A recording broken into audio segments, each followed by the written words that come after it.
Turma de Processo Civil, Procedimentos Especiais, pessoal, vamos chegando para a nossa primeira videoaula aqui no YouTube, neste primeiro semestre de 2021.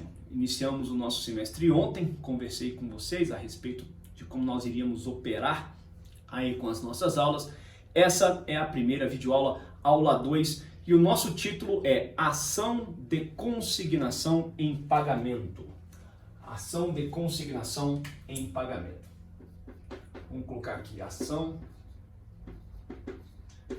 de consignação em pagamento. Professor, no código, onde é que está? Você consegue acompanhar comigo a partir, tá falhando aqui, a partir do artigo 539 do Código de Processo Civil. A partir do artigo 539, o Código disciplina, regulamenta a ação de consignação em pagamento. Pessoal, ontem eu havia dito com vocês que a nossa matéria ela reivindica quase a todo instante um trato, uma aproximação com o direito material. E aqui não vai ser diferente. A gente vai ter que fazer uma abordagem com o direito material sob pena de comprometer a própria inteligibilidade do procedimento consignatório, que é o que nos interessa, tá? Quando a gente fala em consignação, tome nota, por favor. Quando a gente fala em consignação, qual que é a situação que o devedor está enfrentando? Por que consignar? Coloca aí assim, qual que é o objetivo? Qual que é o objetivo da ação consignatória? O objetivo é promover a liberação do vínculo obrigacional. Senhores, as obrigações são constituídas para que elas sejam regularmente cumpridas. O regular cumprimento das obrigações libera dos respectivos sinalagmas o credor e o devedor. Uma vez pactuada, de um lado o credor, de outro lado o devedor, esta obrigação irá se extinguir quando? Quando houver o cumprimento. O regular cumprimento é que conduz à extinção da obrigação. Contudo, há situações em que o devedor possa enfrentar uma dificuldade de se liberar do vínculo obrigacional. Em determinadas situações, portanto, em que o devedor queira se livrar da obrigação, mas há uma dificuldade, há um impeditivo, uma saída que ele tem à disposição, que a ordem jurídica coloca à disposição deste devedor, é exatamente o manejo de uma ação consignatória.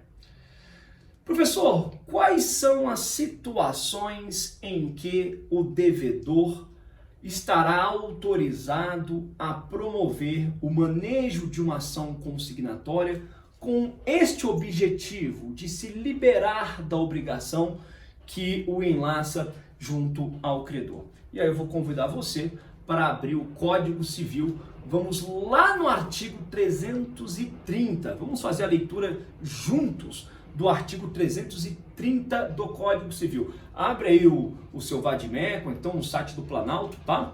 Pausa aí o vídeo, acha aí o código e agora a gente procede com a leitura, tá certo? Eu já separei aqui para mim, falei artigo 330, me perdoem, artigo 335.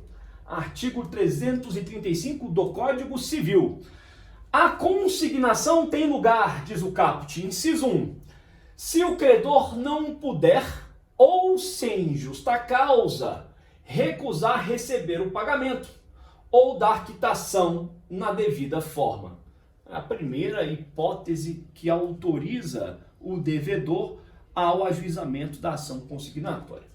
2. Se o credor não for nem mandar receber coisa no lugar, tempo e condição devidos. Senhores, este inciso 2, olha a redação. Se o credor não for. Quando ele fala se o credor não for, nós estamos nos reportando a uma obrigação quesível. A rigor, as obrigações são quesíveis. Vocês lembram disso quando estudaram lá direito das obrigações?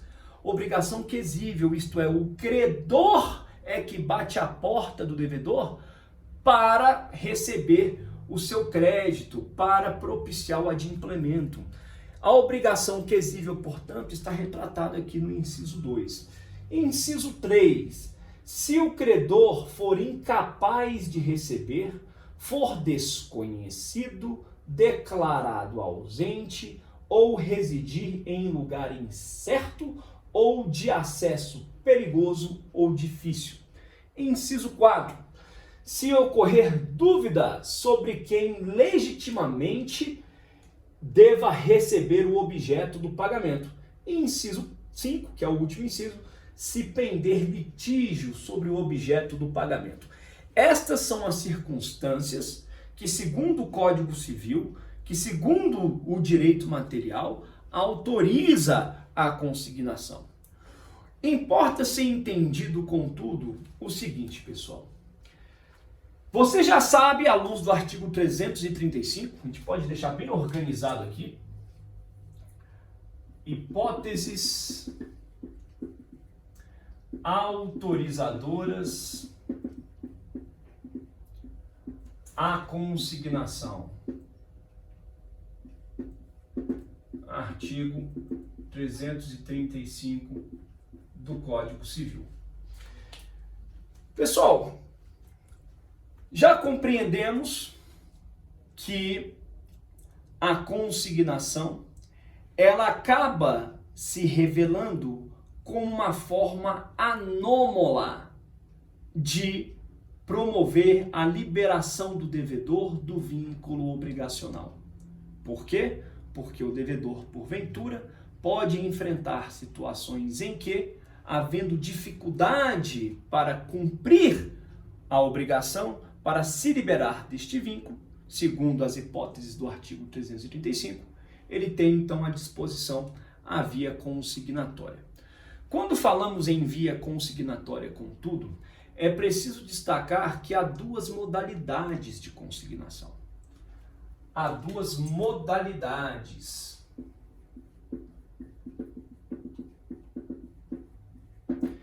Quais são as modalidades de consignação? Eu tenho a consignação judicial, mas tem uma outra forma de consignação, que é a consignação extrajudicial. Então, a gente pode colocar aqui 4.1, consignação judicial, e aqui 4.2, consignação extrajudicial. Senhores, e aí? Há algum procedimento que se torna impositivo para o devedor optar? Ou se trata apenas de uma faculdade do devedor? Há um procedimento impositivo para o devedor? Ele deve proceder com a consignação judicial ou ele deve proceder com a consignação extrajudicial? Se sim, quando? Ou trata-se apenas de uma faculdade do devedor optar por uma consignação ou por outra? O nosso Código de Processo Civil, ele dá conta de referir as duas modalidades. Essa é a razão pela qual nós estamos expondo. Isso não é ocioso. Não estamos nos referindo às duas modalidades de consignação apenas a título acadêmico. Não. O Código disciplina isso daqui. É importante, contudo, entender quando que uma via poderá ser utilizada e quando o devedor pode optar por quaisquer delas. Tudo bem? Para tanto, vamos voltar no artigo 335 do Código Civil. Senhores, lá no artigo 335, quando nós visualizamos ali o inciso 3 diz o seguinte: se o credor for incapaz de receber, for desconhecido, declarado ausente ou residir em local incerto ou de acesso perigoso ou difícil, para este inciso 3, quando esta for a hipótese, necessariamente, a via consignatória terá que ser ajudicial. Aqui, inciso 3 do 335 é obrigatório. Por quê? Porque não há como proceder à consignação extrajudicial em relação a um incapaz. Não tem como eu proceder a uma consignação extrajudicial se eu tenho dúvidas acerca de quem seja o credor. Por quê? Como é que funciona a consignação extrajudicial? A consignação extrajudicial, pessoal, é aquela que se procede junto a uma instituição bancária. Junto a uma instituição bancária, o devedor comparece à instituição bancária, o gerente terá que abrir uma conta para receber a consignação. Ele terá, por quê? Porque uma lei federal determina que ele assim o faça. Ele vai ter que abrir uma conta e para esta conta será realizado um depósito. E sendo realizado este depósito, a instituição financeira irá notificar o credor. E aí o credor vai ter 3 possibilidades para reagir a esta notificação de depósito, a esta notificação de consignação extrajudicial. Vamos colocar aqui. Quando colocar aqui consignação extrajudicial. Como que acontece? É um depósito junto ao banco. E o que o banco faz? Notifica o credor. Quem fez o depósito? Um depósito junto ao banco pelo devedor. Claro. Então nós temos um depósito junto ao banco pelo devedor. O banco vai notificar o credor. E aí o credor tem 3 possibilidades. Ele pode reagir de 3 formas. O credor pode levantar o dinheiro.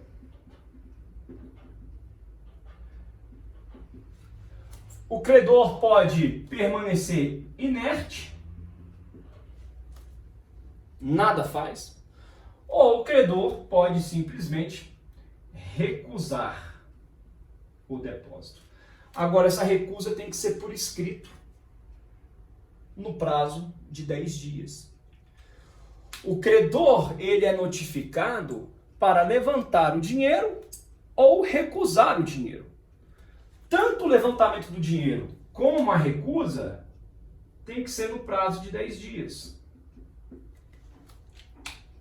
Em 10 dias, o credor levanta o dinheiro, comparece à agência bancária, levanta o dinheiro ou manifesta por escrito as razões de sua recusa. A recusa não pode ser infundada.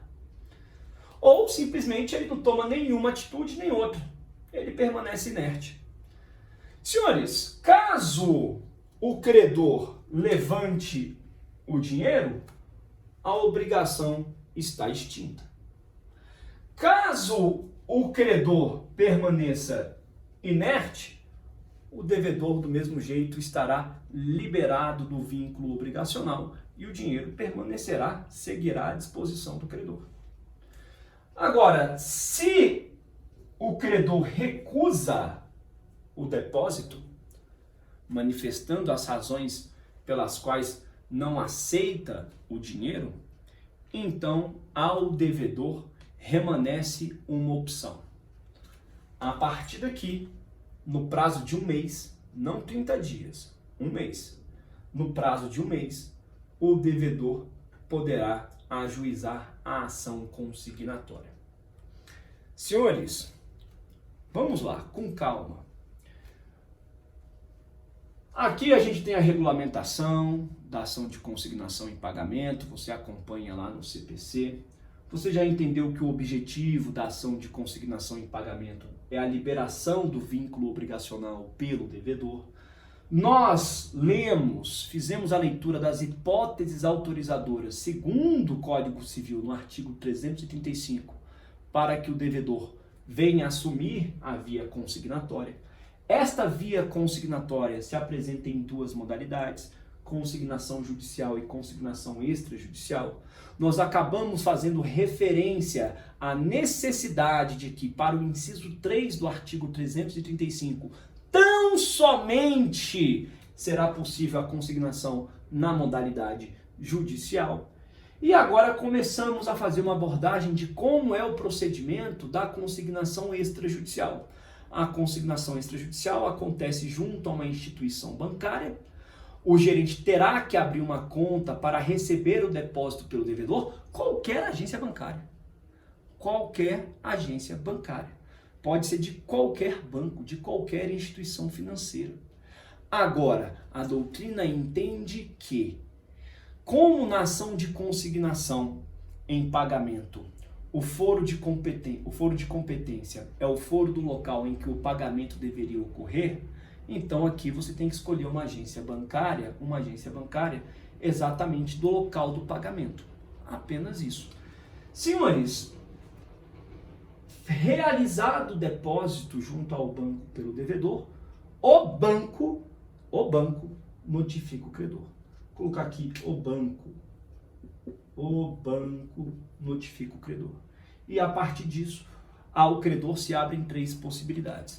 Ele levanta o dinheiro, o que dará ensejo à extinção da obrigação.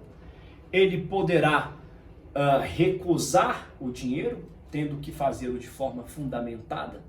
Se ele recusa o dinheiro, então remanesce ao devedor a opção pelo ajuizamento da ação consignatória no prazo de 1 mês. Ou então o credor pode permanecer inerte, mas se permanecer inerte, o devedor ficará também liberado do vínculo obrigacional e o dinheiro seguirá à disposição do credor para levantamento. Pessoal, olha só. Vou colocar aqui agora, vou apagar isso aqui. Tópico 6, vou pegar a consignação judicial e descortinar aqui pra gente o procedimento. Quando nós falamos da consignação judicial, eu não quero que você entenda que a única maneira de se deflagrar a ação de consignação em pagamento seja a partir de um prévio procedimento consignatório extrajudicial. Não. Eu apenas expus aos senhores que, entendo-se realizado uma consignação extrajudicial, então, a partir de uma das possibilidades que se abre ao credor, qual seja a recusa, havendo essa recusa, o devedor terá o prazo de 1 mês para ajuizar a ação consignatória. Tudo bem. No entanto, pode o devedor, independentemente de um procedimento extrajudicial prévio, logo proceder ao ajuizamento da ação consignatória. Ele não é obrigado a proceder à consignação extrajudicial antes da ação consignatória. Ele pode ajuizar a ação consignatória direto, sem passar pelo procedimento extrajudicial. Tudo bem? Beleza? Agora, cuidado. A consignação judicial, então, ela pode se dar diretamente, sem prévio procedimento consignatório extrajudicial, ou sucessivamente ao procedimento consignatório extrajudicial no prazo de 1 mês a contar da recusa manifestada pelo credor. Você já sabe que a consignação judicial ela será obrigatória na hipótese do artigo 335, inciso 3 do Código Civil. Agora, se o objeto for diferente de dinheiro, então a ação consignatória é obrigatória do mesmo jeito. Ah, professor, então quer dizer que a consignação ela admite outro objeto que não dinheiro? Sim, admite. Senhores, o objeto da consignação sempre está atrelado, vinculado a uma obrigação de dar. Essa obrigação de dar pode ser de dar dinheiro. Agora, pode ser de dar qualquer outra coisa diferente de dinheiro. Quando a causa subjacente for coisa diversa de dinheiro, necessariamente o procedimento será pela consignação judicial. Necessariamente. A consignação extrajudicial apenas tão somente para a obrigação de dar dinheiro. Se outro for objeto da prestação, não cabe a consignação extrajudicial. Perfeito? Beleza? Senhores, agora, a petição inicial, ela terá algumas distinções.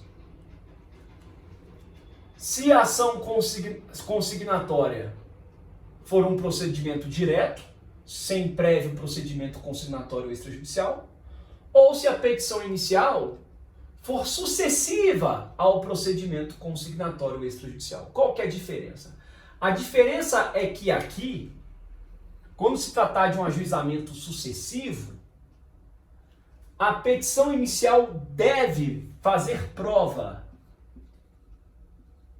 do depósito extrajudicial e da recusa. Quando se tratar de um ajuizamento sucessivo ao procedimento consignatório extrajudicial, então o autor deve fazer prova do depósito que realizou junto ao estabelecimento bancário, à instituição financeira, bem assim da recusa manifestada pelo credor no prazo de 10 dias. Ok? Agora, nesta hipótese de ajuizamento direto, ainda não houve o depósito. Ainda não houve o depósito. Então, como é que funciona? O juiz, ao receber a petição inicial, deferindo-se o processamento da petição inicial, aí sim o devedor, que é o autor da ação consignatória, no prazo de 5 dias, realizará o depósito em juízo. Ah, professor, não tenho que fazer o depósito em juízo quando se tratar de um ajuizamento da ação consignatória de forma sucessiva? Não, porque o depósito já existe, não tem necessidade. Basta você fazer prova de que ele exista. Agora, se eu opto por diretamente ajuizar a ação consignatória, então, após o deferimento da petição inicial, o devedor terá um prazo de 5 dias para realizar o depósito em juízo. Tudo bem? Beleza? Senhores, maravilha. Percebam o seguinte. Aqui, na ação consignatória, o devedor, ele realiza o depósito exatamente com este objetivo, de se liberar do vínculo obrigacional. Isso precisa ser compreendido de forma muito natural, porque a nossa sentença no procedimento, a nossa sentença, ela é um pronunciamento de natureza meramente declaratório. A sentença na ação de consignação judicial, ela tem natureza meramente declaratória. Pode colocar aqui, ó. 7. Vamos apagar de novo? 7. A sentença, ela terá natureza meramente declaratória.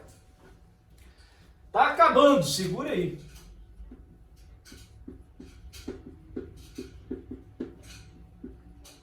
Meramente declaratória. Por que meramente declaratória? Porque ela só declara que o vínculo foi extinto.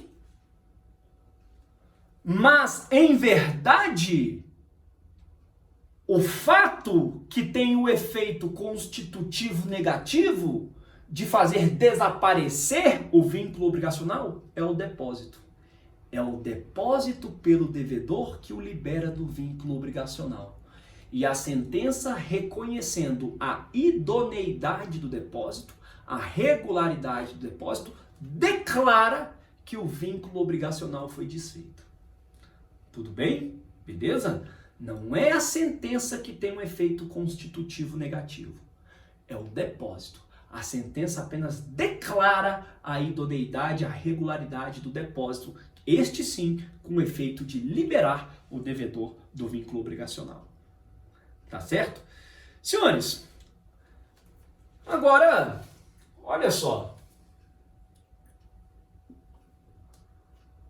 Você entendeu que na ação de consignação,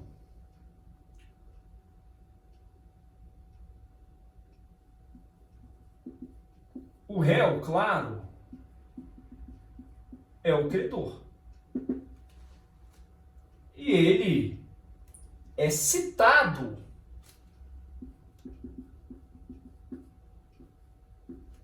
para responder à demanda ou anuir com o depósito.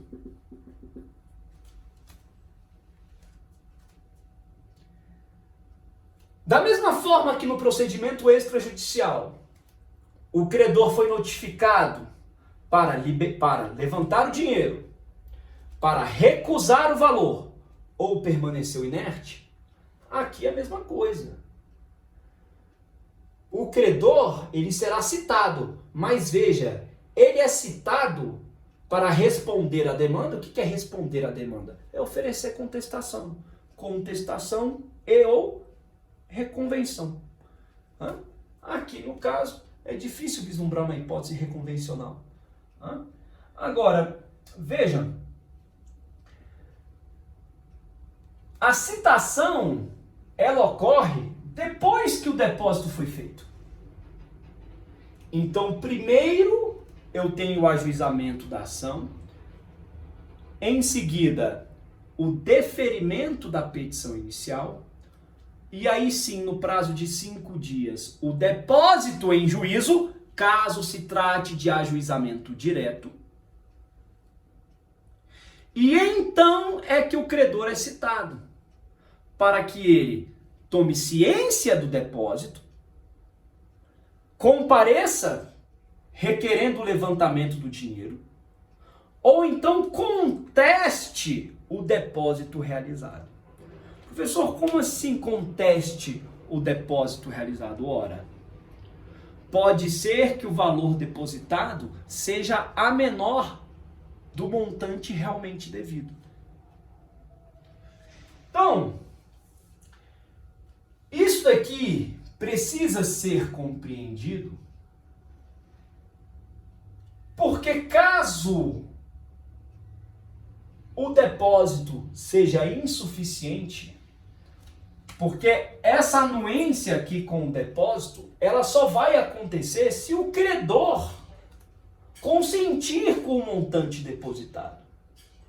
Se o credor não consentir com o montante depositado, ele irá contestar a ação. E aí uma jurisprudência fina do STJ. O Superior Tribunal de Justiça entende que o depósito insuficiente dá razão ao julgamento de improcedência da ação consignatória. O depósito insuficiente, anota isso daí. A jurisprudência do Superior Tribunal de Justiça, o STJ, em recurso repetitivo, fixou o entendimento segundo o qual o depósito insuficiente pelo devedor na ação consignatória enseja o julgamento de improcedência dos pedidos formulados. Isso tem uma relevância tremenda, porque porventura o depósito pode ter sido insuficiente tão somente porque houve um erro de cálculo em relação aos juros, em relação ao indexador de correção, em relação ao marco inicial para o cômputo dos juros. Às vezes, o julgamento de improcedência da ação consignatória é uma sanção drástica para o devedor, prejudicando inclusive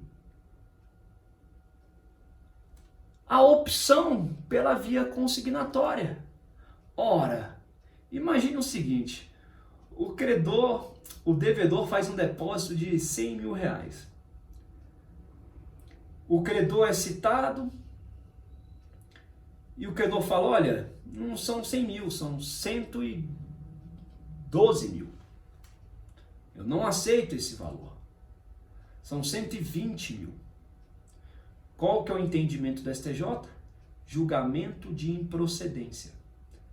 O que vai implicar em custas processuais e 10% em cima de honorários de advogado.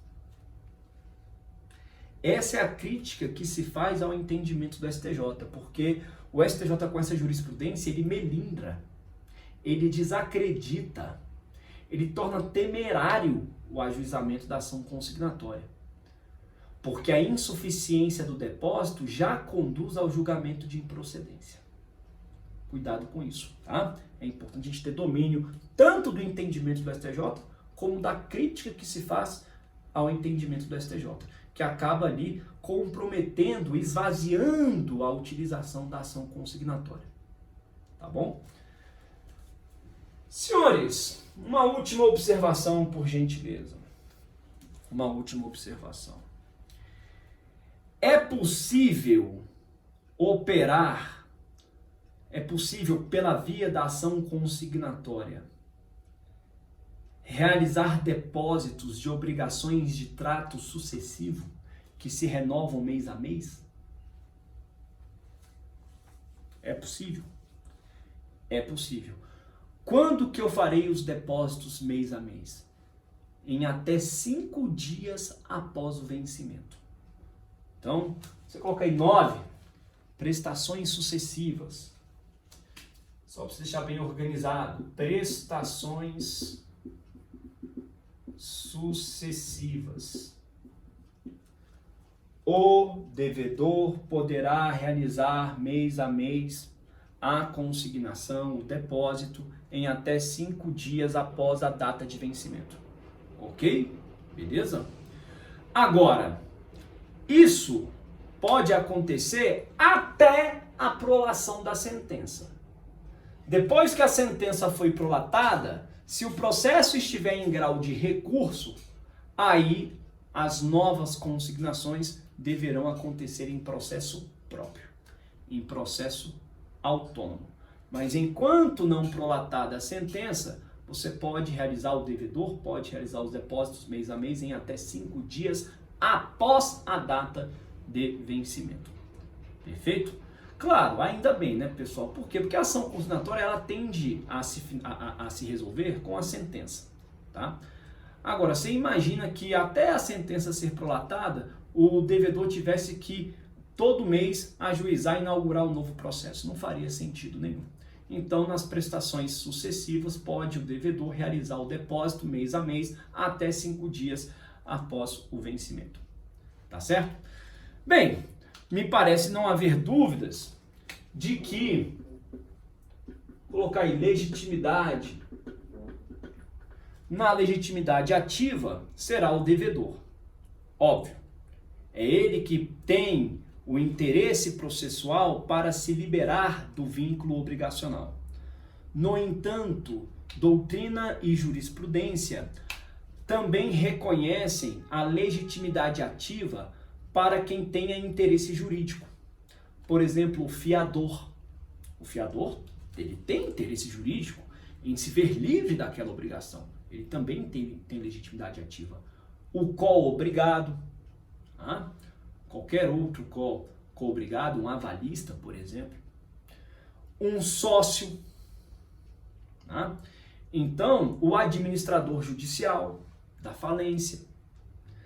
Então, o interesse jurídico que não do devedor também é reconhecido a estas pessoas. Havendo interesse jurídico, há legitimidade ativa para a ação consignatória. Agora, o interesse de fato legitima ao ajuizamento da ação consignatória? Por exemplo,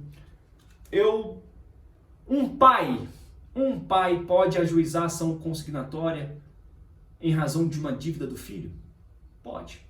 Então, tanto o interesse jurídico, fiador, avalista, sócio, administrador judicial da falência, inventariante, todos estes, porque possuem interesse jurídico, podem ajuizar a ação consignatória. Eles possuem legitimidade ativa. Perfeito? Agora, o interesse de fato também é reconhecido, também é autorizado, como um pai que queira pagar a dívida do filho. E no campo do polo passivo, claro, vai ser o credor. Vai ser o credor. Lembrando que lá na hipótese do artigo 335, inciso 3, quando não se souber quem seja o credor, professor, me dá uma hipótese. Quando que o devedor não vai saber quem seja o credor? Por exemplo, o credor originário falece e o devedor não sabe quem sejam seus herdeiros.